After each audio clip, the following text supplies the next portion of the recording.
The story we're examining today traces back to the late 1800s in a secluded section of the Appalachian Mountains in the United States.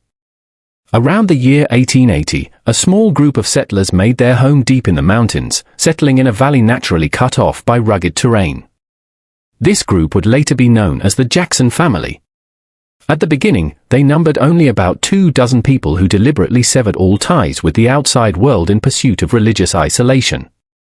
Joseph Jackson, the family's patriarch, quickly imposed strict laws on the community. Contact with outsiders was strictly forbidden. Marriage was allowed only among members of the group. Leaving the valley was considered an act of unforgivable treason. What began as an attempt to preserve religious purity slowly evolved into an uncontrolled and devastating genetic experiment. In the first 3 decades, population growth was slow. Marriages between close relatives, particularly first cousins, became normalized. By the end of the first generation, warning signs had already appeared. Children were born with minor deformities, cognitive delays, and infant mortality rates began to rise. By the time the second generation emerged around 1910, the consequences became impossible to ignore.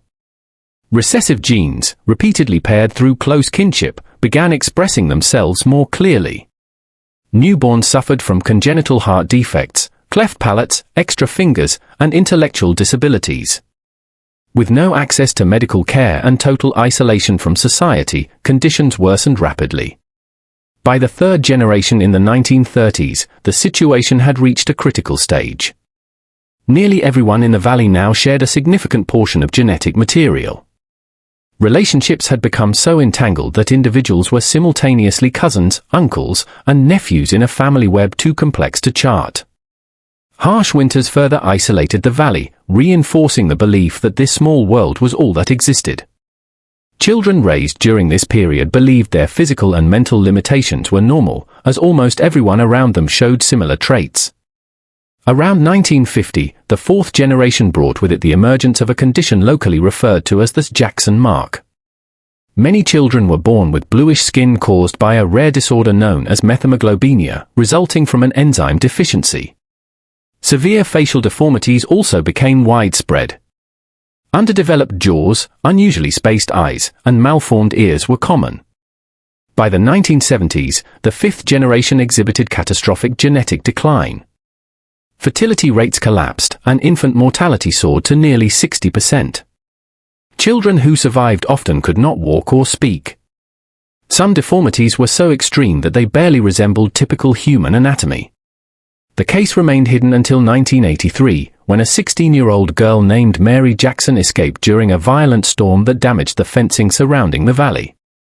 Mary's account sounded unreal. Entire generations living in total isolation, forced marriages between relatives, and children born with increasingly severe deformities, all just miles from civilization. Initially skeptical, police organized an expedition to the valley. What they discovered not only confirmed Mary's claims but went far beyond them. Approximately 240 people lived in the valley, nearly all with visible physical deformities or cognitive impairments. Investigators found that many residents had developed a unique system of communication, as speech was difficult or impossible for many. The living conditions were primitive, no electricity, no running water, and many inhabitants had never seen a car or television. Medical professionals were stunned. Conditions typically seen only in textbooks were widespread, and some deformities were so rare they lacked official medical classification. If you want to follow more cases like this, stories that expose hidden truths and affect society as a whole, make sure to subscribe so you don't miss future investigations. When the formal investigation began in February 1983, authorities immediately faced a major challenge: identifying individuals. No one had legal documentation. Names were reused repeatedly, often honoring the founders, making lineage nearly impossible to trace.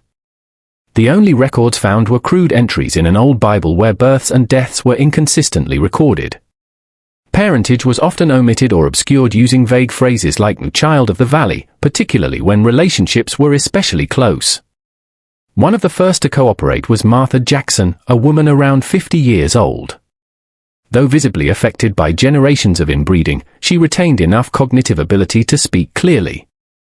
She explained that from childhood she had been taught the outside world was dangerous and corrupt, and that only within the family could blood remain pure. According to Martha, marriages were arranged by a council of elders. When a girl turned 13, her future husband was chosen without question. Martha revealed that her husband was both her cousin and her nephew, and that her father was also her great-uncle. Older members of the community fiercely resisted the investigation. The elders, led by 70-year-old Ezekiel Jackson, claimed full authority over tradition. He insisted outsiders had no right to interfere. "We've lived this way for generations," he said. "Pure blood has kept us strong." His words stood in stark contrast to the physical reality of the valley. Doctors identified numerous rare genetic disorders, including Apert syndrome, Meckel syndrome, brain protrusions, polydactyly, and others that are exceptionally rare in the general population. One of the most disturbing discoveries was a structure known as the House of Special Children. This isolated cabin-housed children with the most severe deformities. Some were chained to makeshift beds, unable to care for themselves. Many reportedly died during the winter months. Investigators also uncovered a belief system created to justify the deformities. Children with severe conditions were said to be marked by God. Some were even treated as spiritual oracles, with their incoherent sounds interpreted as divine messages. As the investigation progressed, experts realized they were facing a case without precedent in modern medicine. Geneticist Dr. Robert Keller described it as an unintentional genetic experiment demonstrating the extreme consequences of a severely restricted gene pool. Legal challenges soon followed. Although consanguineous marriages were illegal, none had been officially registered. Many responsible individuals were already deceased, complicating accountability. A major breakthrough came when documents revealed the community wasn't entirely isolated. Men occasionally traveled to nearby towns for supplies. Even more disturbing were indications that women from outside had been abducted and brought to the valley to refresh the bloodline. Sarah Williams, a woman from a nearby town, recognized faces shown in photographs. She revealed her sister disappeared in 1952 at age 17. "We thought she ran away," Sarah said. "We never imagined she was so close, living a nightmare." Ethical dilemmas mounted. How do you help people who were both victims and enforcers? How do you reintegrate individuals who had never known modern society? And what about newborns who urgently needed medical care? In August 1983, investigators uncovered a mass grave near the cemetery containing over 300 children's remains, many with extreme skeletal deformities. Analysis showed these burials spanned more than a century, indicating far higher mortality than previously believed.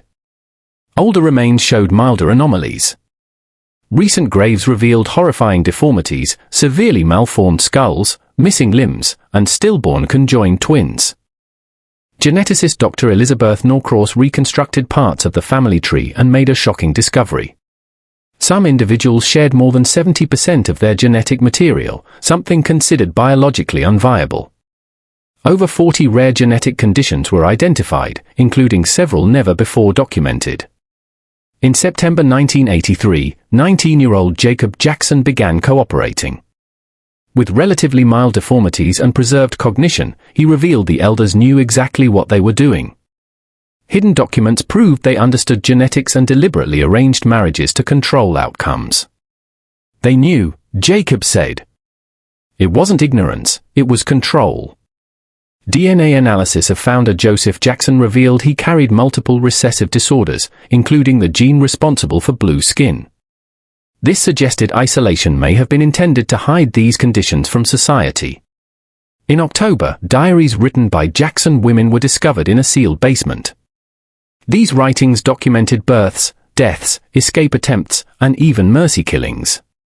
One entry from 1937 questioned whether God, or men, were truly responsible for the suffering.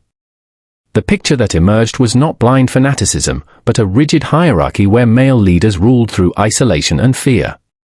In November 1983, authorities intervened. Medical teams, psychologists, and police evacuated the remaining 237 residents. Nearly all showed genetic damage. Every child under 10 required immediate care. legal identities had to be created from scratch. While 12 elders were identified as knowingly responsible, only 3, including Ezekiel Jackson, were deemed fit to stand trial.